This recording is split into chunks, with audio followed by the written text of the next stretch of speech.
Hello friends, আসসালামু আলাইকুম। আজকে রেসিপিতে স্বাগতম জানাচ্ছি। আজকে খুব মজাদার একটি আলুর রেসিপি নিয়ে চলে আসলাম। এটা কিন্তু সকাল বিকাল পরিবেশন করতে পারেন, এতটাই মজাদার। বাচ্চাদের টিফিনে অথবা বিকেলের স্ন্যাক্স হিসাবে ব্যবহার করতে পারেন।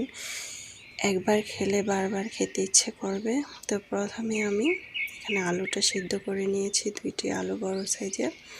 তারপরে এখানে কর্নফ্লাওয়ার দিয়ে দিলাম, তারপরে স্বাদ মতো লবণ দিয়ে দিলাম।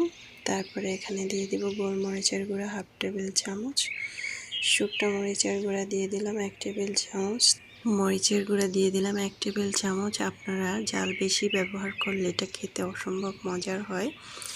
এখন এখানে দিয়ে দিলাম কাঁচামরিচ 2 টেবিল চামচ, ধনেপাতা কুচি দিয়ে খুব সুন্দরভাবে আমি এটা মেখে নেব। এটা যতটা ঝাল দেবেন তত খেতে ভালো লাগবে। ভালোভাবে আমি এটাকে মেখে একটা গোলা তৈরি করে নিলাম। তারপরে আমি এভাবে করে তৈরি করে নিব। আমি যেভাবে তৈরি করছি এই স্টেপ বাই স্টেপ ফলো করলে এটা আপনাদের বারবার খেতে মন চাইবে, যেহেতু এখন আলুর সিজন প্রচুর পরিমাণ পাওয়া যাচ্ছে। এভাবে কিন্তু আপনারা সব সময় তৈরি করে খেয়ে দেখবেন, এতটাই মজাদার।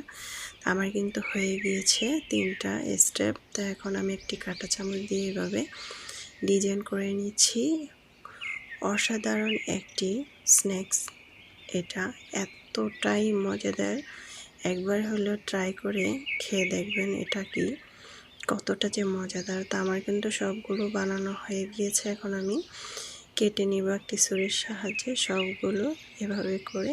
আপনারা চাইলে চালের গুঁড়াটা ব্যবহার করতে পারেন। এটা যাকে বানায় খাওয়াবেন তারা প্রশংসা করবে যে এতটা মজাদার একটি আলুর রেসিপি।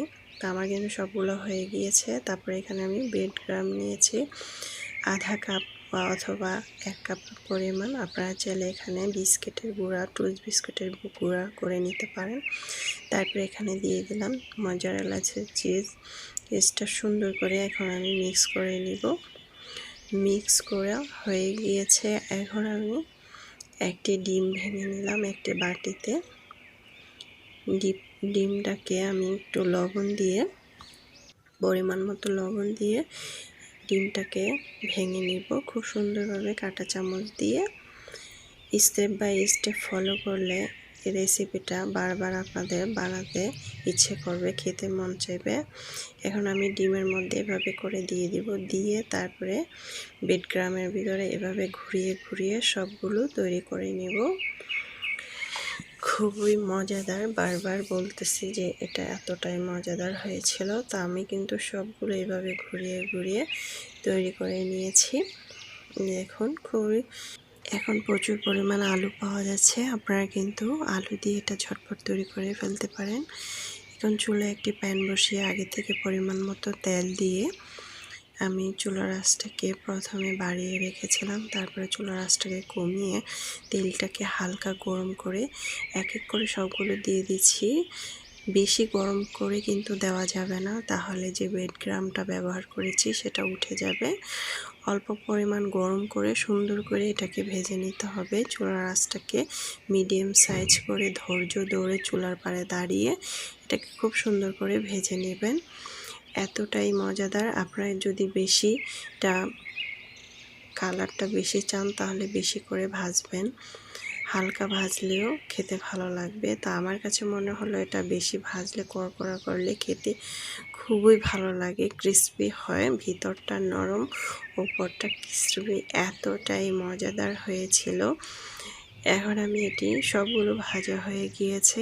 এখন আমি খুব সুন্দরভাবে ছেঁকে ছেঁকে তেলটাকে ঝরিয়ে আমি উঠিয়ে নেব। বাটিতে একটি টিস্যু পেপার নিয়েছি, এটার মধ্যে যে তেলটা রয়ে গিয়েছে সেটা তেলটাকে টিস্যু পেপারটা ঝরিয়ে নেবে, চুষে নেবে। তা খুব সুন্দরভাবে হয়ে গেল। মাশাআল্লাহ, দেখতে খুব সুন্দর হয়েছে, খেতে তো আলহামদুলিল্লাহ এতটাই মজাদার হয়েছিল। আশা করছি আমার আজকের রেসিপিটি আপনাদের খুবই ভালো লেগেছে। ভালো লাগলে অবশ্যই চ্যানেলটাকে সাবস্ক্রাইব করে লাইক দিয়ে পাশে থাকবেন। দর্শক বেশি বেশি ভালো থাকবেন, খাবার কখনো অপচয় করবেন না। আমি খেতে খেতে চলে যাচ্ছি। আল্লাহ।